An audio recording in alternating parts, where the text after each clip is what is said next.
আসসালামু আলাইকুম। বৃষ্টির দিনে ঝাল ঝাল হাঁসের মাংস নিশ্চয়ই অনেকেই খুব পছন্দ করেন। আজকে আমি হাঁস রান্না করার প্রস্তুতি নিয়েছি।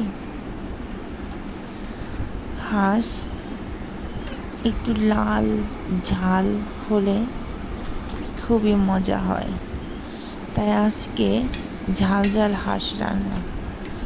আর হাঁসের মাংসর সাথে খিচুড়ি খুব ভালো মানায়, তাই একদিকে হাঁস রান্না বসিয়ে দিলাম, আবার খিচুড়ি রান্নার প্রস্তুতিও নিয়ে নিলাম। তাও আবার খিচুড়ির সাথে কয়েক রকমের ডাল মিক্সড করে।